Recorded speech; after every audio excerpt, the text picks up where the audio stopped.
Parallel lines.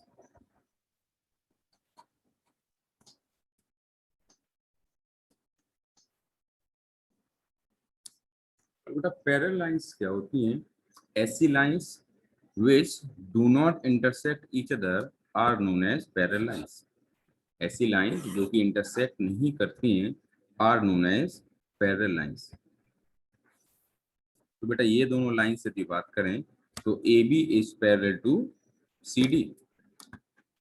Suppose A B है, ये C D है, डिनोट कैसे करते हैं बेटा? A B is parallel to C D. इसका मतलब क्या होता है? Line A B is parallel to C D.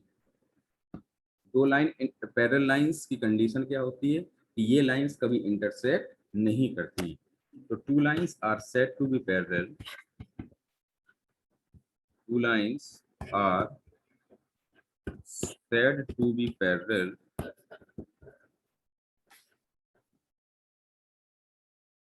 if they do not intersect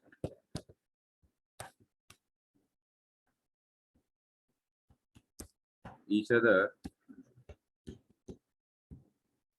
and lie on same plane।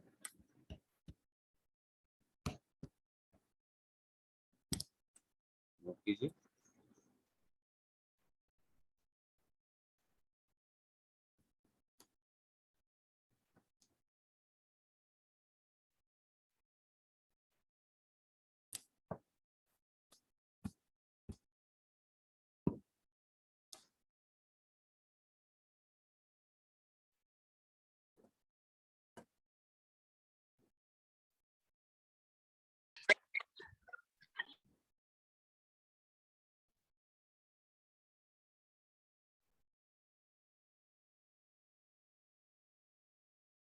Sir हो गया। बेटा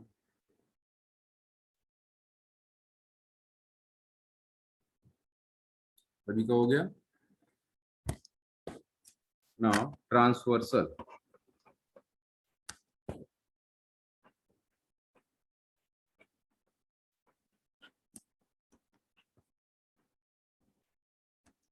ट्रांसवर्सल का मतलब क्या होता है? इसी लाइन को हम ट्रांसवर्सल कब कहेंगे? सपोज बेटा हमारे पास दो लाइंस हैं, ये दो लाइन, सॉरी,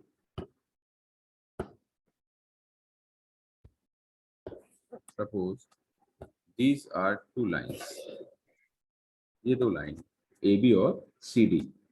अब यदि कोई तीसरी लाइन इन दो लाइंस को दो डिस्टिंक्ट पॉइंट पर कट करती है, then this line is said to be a transversal line. बेटा सपोज दो लाइंस है हमारे पास ए बी और सी डी, ठीक है। इसे कोई लाइन एल दो डिस्टिंक्ट पॉइंट पर इंटरसेक्ट करती है, सपोज ई और एफ पर इंटरसेक्ट करती है बेटा, तो line L is said to be a transversal. Transversal का मतलब समझ में आया? यदि कोई लाइन दो लाइंस को टू और मोर देन, ठीक है बेटा, ये दो और दो से ज्यादा लाइन को यदि अलग अलग पॉइंट्स पर कट करती है, then this line is said to be a transversal. तो a line is said to be a transversal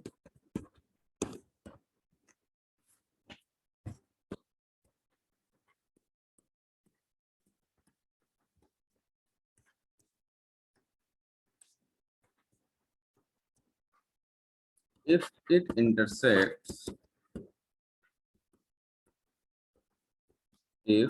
intersects two or more lines at distinct points।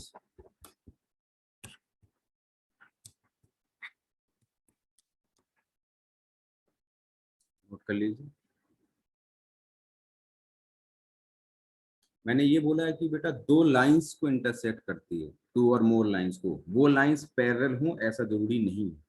कोई भी लाइन दो या दो से ज्यादा लाइन को अलग अलग पॉइंट्स पर कट करती है तो उस लाइन को हम ट्रांसवर्सल कहेंगे। तो यहाँ पर एल लाइन ट्रांसवर्सल है, इसके लिए ए बी और सी डी का पैरेलल होना जरूरी नहीं है।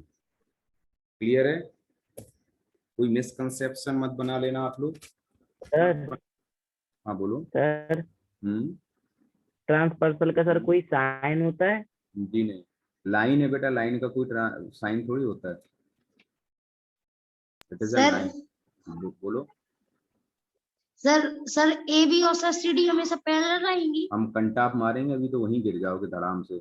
अभी 10 बार एक ही सेंटेंस को हम क्या बोले बेटा, कौन बताएगा आप में से? मैंने क्या रिपीट किया अभी 5-6 बार?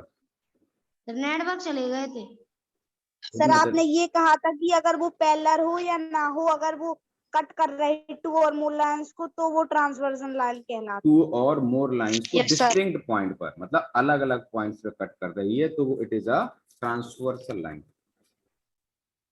Yes sir. और बताओ बेटा, और किसी को डाउट कोई? No sir. Okay very good. Now हटा दूं मैं इसे। Angles formed by a transversal. Yes sir. Angles formed by a transversal. अब आपको इन एंगल्स के नाम याद रखने हैं।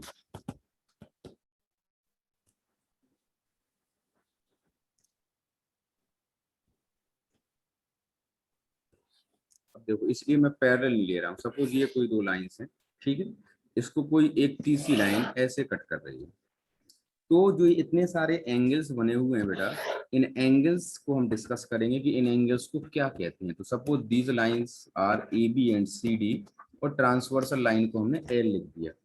ये 2 पॉइंट्स पर इंटरसेक्ट करते हैं, इन एंगल्स को नाम दे देता हूं मैं।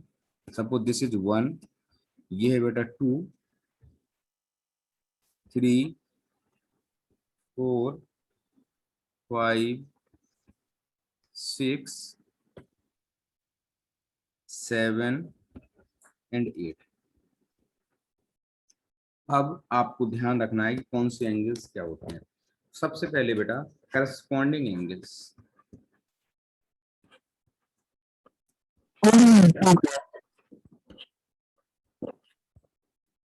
करस्पॉन्डिंग एंगल्स का पेयर बेटा कौन कौन सा है? एंगल 1 और angle 5 and angle 3 and angle 8, angle 2 and angle 6 and angle 1 and angle 5 already लिख रखा है, एंगल 4 एंड एंगल 7। क्लियर है ये बेटा? एंगल 1 और एंगल 5 करस्पॉन्डिंग एंगल्स होते हैं, एंगल 3 और एंगल 8 करस्पॉन्डिंग एंगल्स होते हैं, एंगल 2 और एंगल 6 करस्पॉन्डिंग एंगल्स कहलाते हैं, और एंगल 4 और एंगल 7 करस्पॉन्डिंग एंगल्स कहलाते हैं।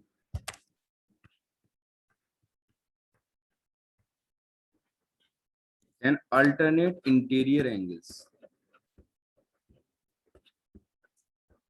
अल्टरनेट इंटीरियर एंगल्स का पेयर कौन कौन सा हो जाएगा बेटा? तो एंगल 3 और angle 6 and angle 4 and angle 5।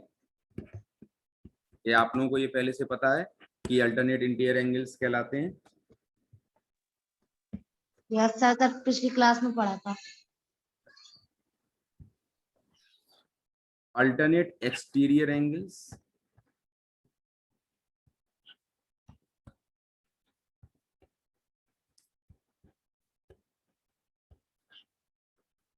Alternate exterior angles बेटा कौन कौन से हैं? एंगल 1 और angle 7 and angle 2 and angle 8। फिर आपका कौन सा बचा बेटा? को इंटीरियर एंगल्स और angles on the same side of transversal. तो को इंटीरियर एंगल्स बेटा कौन कौन से हैं? एंगल 3 और angle 5 and angle 4 and angle 6। Note कर लीजिए। एग्जाम को हमें प्रूव करने की जरूरत नहीं पड़ती है, थ्योरम्स को हम प्रूव करते हैं।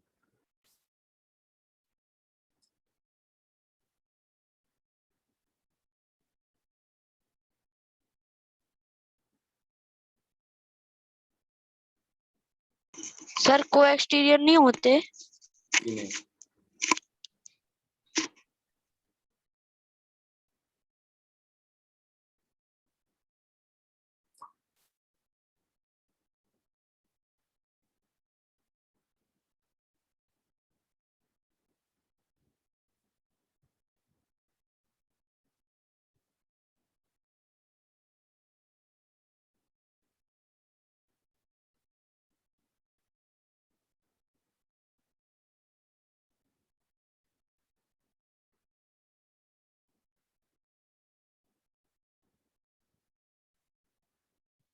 सर वर्टिकल या अपोजिट एंगल लिख सकती?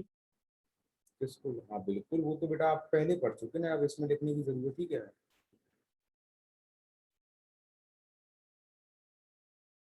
सेपरेटली बेटा हम उसको डिस्कस कर चुके हैं ना ऑलरेडी।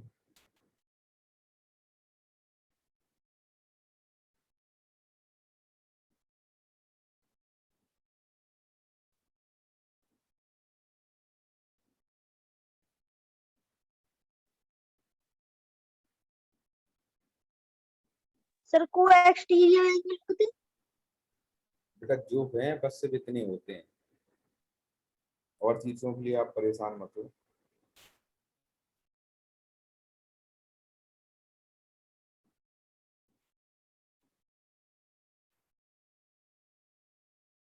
नोट कर लो तो बेटा बताना। हो गया। सर होगा ना? हो गया नोट? यस इसमें सर। किसी को डाउट हो तो पूछ लो। No sir, no sir. चलो बेटा आगे हम लोग डिस्कस करते हैं। Now exome. नेक्स्ट एक्सोम क्या है हमारा कि if a transversal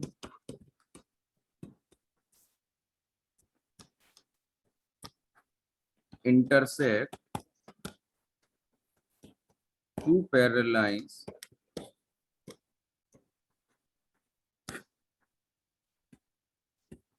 then each pair of corresponding angles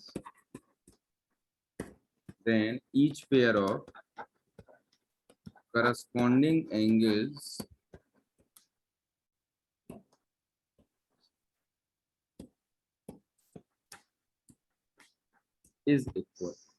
अब इन्होंने क्या बोला कि यदि कोई ट्रांसवर्सल दो पैरेलल लाइंस को इंटरसेक्ट करती है तो जो करस्पॉन्डिंग एंगल्स का पेयर है बनते हैं बेटा, जो हम लोगों ने अभी डिस्कस किए करस्पॉन्डिंग एंगल्स क्या होते हैं, दीज एंगल्स आर इक्वल। अब हमें प्रूव करना है कि यदि दोनों लाइंस मतलब ट्रांसवर्सल यदि पैरेलल लाइन को कट करती है तो जो उनके करस्पॉन्डिंग एंगल्स बनते हैं they are equal to each other. चलो सपोज 1 2 3 4 5 6 7 8। यहाँ पर कौन कौन से बेटा करस्पॉन्डिंग एंगल्स हैं? तो करस्पॉन्डिंग एंगल्स कौन कौन से बेटा? एंगल 1 और एंगल 5। यहाँ पर बेटा एंगल 1 और एंगल 5 इक्वल होंगे, और एंगल 4 और एंगल 8 इक्वल होंगे, एंगल 2 और एंगल 6 इक्वल होंगे, और angle 3 is equal to angle 7। 7। Note कीजिए ना इसका वाइस वर्सा। यदि दो, नेक्स्ट एक्सोम क्या है, यदि दो करस्पॉन्डिंग एंगल्स इक्वल हैं, if one pair of corresponding angles are equal then the lines are parallel to each other। Suppose कहीं पर angle 1 equal to angle 5 given है तो AB is parallel to CD, मतलब इसका जो कन्वर्स है वो भी आपका ट्रू है। इसको नोट कर लीजिए, फिर नेक्स्ट नोट कराते हैं।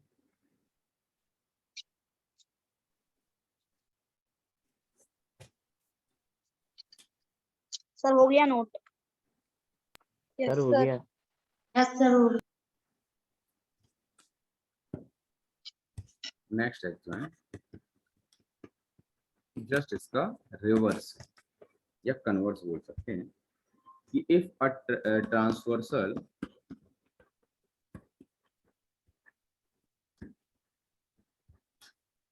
intersects two lines such that a pair of corresponding angles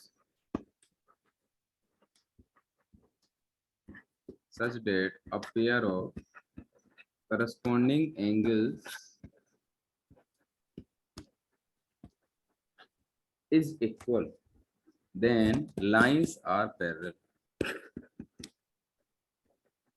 अब आपको ये नहीं गिवन है बेटा कि लाइंस पैरेलल है, अब हमें क्या गिवन है, सपोज ये आपकी दो लाइंस हैं, ठीक, ट्रांसवर्सल को ही हमने ये मान ली, और suppose this angle is 1 and this angle is 2, और हमें गिवन बेटा क्या है, तो angle 1 is equal to angle 2 given है, angle 1 is equal to angle 2। यदि एंगल 1 और बेटा एंगल 2 क्या है, करस्पॉन्डिंग एंगल्स हैं, बताओ। एंगल 1 Yes, और sir. Angle 2 corresponding Yes, angles sir. हैं, तो since angle 1 Yes, equals sir. To angle 1 2 दिया हुआ है, तो AB is parallel to CD। ये दोनों आपको एग्जाम में याद रखने हैं, इनकी जरूरत पड़ेगी आगे, नोट कर लीजिए।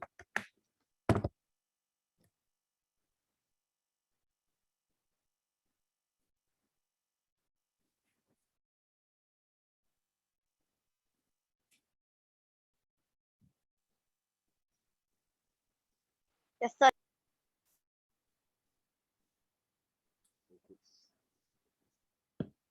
Now theorem 2।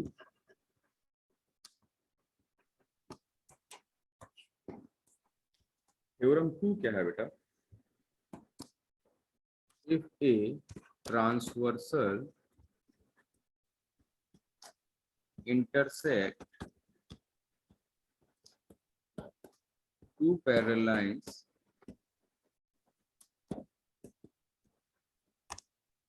then each pair of alternate interior angles, then each pair of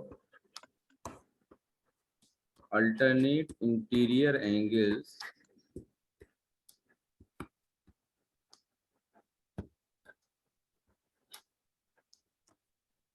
are equal, then each pair of alternate interior angles are equal।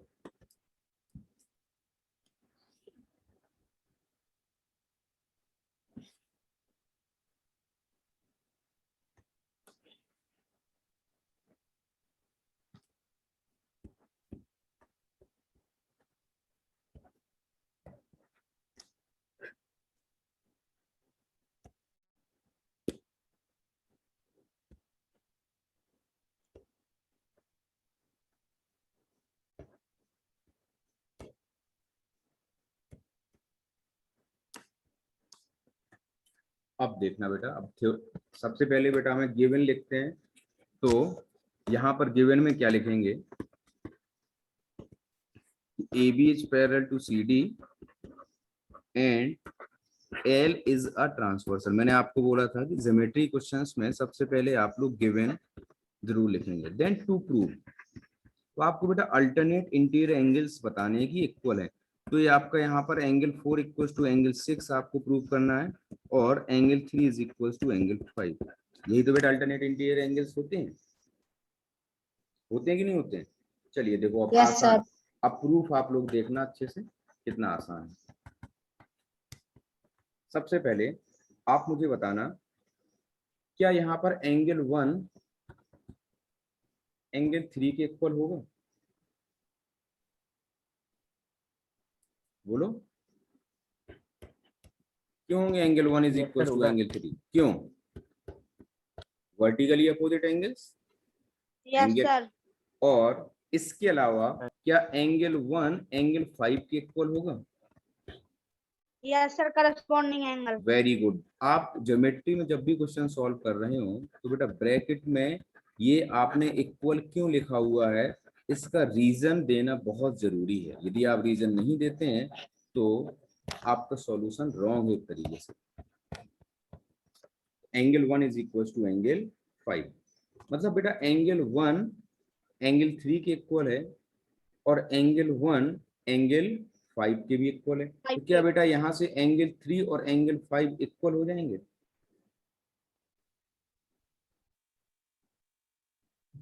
Yes, sir. Yes, sir. होंगे कि नहीं होंगे? Yes, sir. पक्का ना? Yes, sir. होंगे। Hence angle 3 is equals to angle 5। This is your third equation। हमें बेटा क्या करना है, पहले में हमें एंगल 4 और एंगल 6 इक्वल करने हैं। Angle 4 is equal to angle 6। अब आप मुझे बताओ, अब देखो हम कैसे पहुंचते हैं वहां तक। तो ये बताओ पहले, ये हो गया कि नहीं? फर्स्ट सेकंड वाला हो गया, angle 3 is equal to angle 5। Yes, sir. तो दूसरा Sir. क्या करना है बेटा? दूसरा हमें करना है बेटा angle 4 is equal to angle 6। तो हम फिर से वही कहानी Yes, करें। sir. Angle 4 is equal to angle 2 vertically opposite बिल्कुल angle. सही। Angle 4 is equal to angle 2, ये हो गया बेटा vertically opposite angles. Yes sir.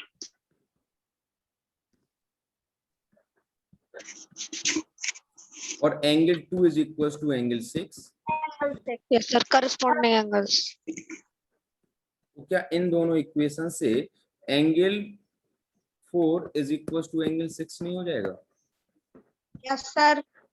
तो हमें जो दोनों ये प्रूव करने थे वही तो प्रूव हो गया। Yes sir. नोट कर लीजिए।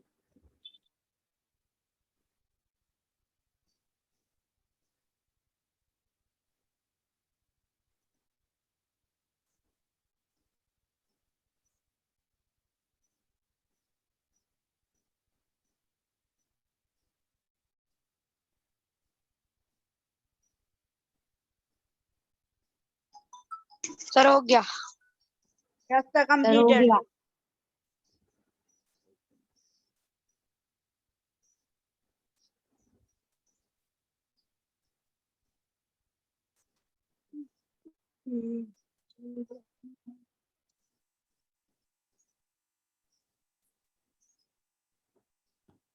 Now, next theorem.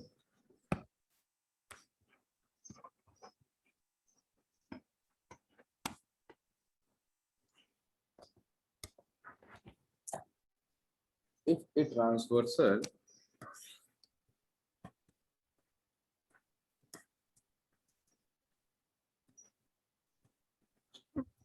intersect two lines such that a pair of alternate interior angles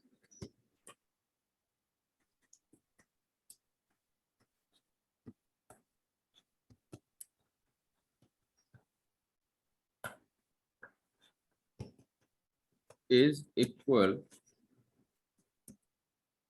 then two lines are parallel. अब बेटा सपोज हमें दो लाइंस गिवन है, ये अब ये नहीं गिवन है कि बेटा ये पैरेलल है, उन्होंने बोला इसे कोई ट्रांसवर्सल इंटरसेक्ट करती है तो one pair of alternate interior angles are equal. Suppose बेटा ये एंगल 1 है और ये एंगल 2 है, तो आपको गिवन क्या है यहाँ पर कि angle 1 is equal to angle 2। तो हमें गिवन क्या है, सबसे पहले कि AB and CD are two lines, parallel नहीं है बेटा ये। Now AB and CD are two lines and L is a transversal. L क्या है बेटा, उसके ट्रांसवर्सल है। हम प्रूव क्या करना चाहते हैं, टू प्रूव, हम एक्चुअली प्रूव करना चाहते हैं कि AB is parallel to CD। देखो कैसे करेंगे, इसे बेटा मैं एंगल 3 मान लेता हूं। ये बताओ क्या angle 1 is equal to angle 3 होगी? वर्टिकली अपोजिट एंगल्स बोलो। Yes sir. क्या एंगल 1 और एंगल 3 इक्वल होंगे vertically opposite angles? Yes sir. Yes sir. क्या बेटा एंगल 3 और एंगल 2 भी आपस में इक्वल होंगे? Yes sir. क्यों यस सर। बताओ जल्दी। Corresponding angle. अच्छा बेटा ये करस्पॉन्डिंग एंगल्स हैं, तो क्या यहाँ से बेटा एंगल 1 और एंगल 2 आपस में इक्वल हो जाएंगे? Yes sir. फ्रॉम Yes, यदि sir. बेटा 3 आपके 1 के इक्वल है, 3 आपका 2 के इक्वल है, तो from equation 1 and 2 angle 1 equals to angle 2। Angle 1 और एंगल 2 बेटा क्या है, अरे सॉरी इसको मैंने थोड़ा सा ध्यान नहीं दिया था, गिवन में जो दिया है वही मैंने करने लग गया, सॉरी। एक बार हमको एक्चुअली गिवन क्या है, हमें गिवन ये है कि alternate interior angles are equal, तो एंगल 1 इक्वल्स टू एंगल 2 आपको गिवन है। आप लोग यस सर कर देते हो हर चीज में, मेरे दिमाग से निकल गया कि मैं थ्योरम कौन सा करा रहा हूँ। मैंने दूसरा angle 1 equals to angle 3 vertically opposite angles हैं बेटा। Angle 1 equals to angle 2 given है, ये बेटा क्या है एक्चुअली आपको क्वेश्चन में गिवन है। देखो, one pair of alternate angles are equal. तो जब बेटा एंगल 1 एंगल 3 के इक्वल है, एंगल 1 एंगल 2 के इक्वल है, तो क्या दोनों इक्वेशन से हम ये बोल सकते हैं कि angle 2 is equal to angle 3? बोलो। क्योंकि पैरेलल मैंने पहले एंगल 2 इक्वल टू एंगल 3 बोल दिया था। क्या A B C D parallel थे जो आपको समझ में आ गया एंगल 2 इक्वल टू एंगल 3? वो मैंने तो मिस्टेक से लिख दिया था, लेकिन आप लोगों ने यस सर क्यों बोला? दो करस्पॉन्डिंग एंगल्स में 2 और 3 को इक्वल पहले लिख दिया था, तो वो तो तब इक्वल होते हैं ना जब ए बी और सी डी पैरेलल है। हमें तो प्रूव ही करना है कि A B C D parallel है। तो फिर आपको समझ में कैसे आ गया था? ध्यान दो थोड़ा क्लास में अच्छे से। अब एंगल 2 और एंगल 3 इक्वल हो गए, जबकि बेटा ये एंगल्स हैं कौन से आपके? These are corresponding angles. और एग्जाम में आपको क्या कराया था कि यदि दो करस्पॉन्डिंग एंगल्स इक्वल होते हैं, देन जो लाइंस होती हैं बेटा वो एक दूसरे के पैरेलल होती हैं। यस सर, नहीं लिखवाया था? लिखवाया था। हाँ, तो बस हो गया बेटा, A B is parallel to C D. अब देखो, इसमें किसी को डाउट हो तो पूछो, थोड़ा ध्यान दिया करो बेटा, है ना। आप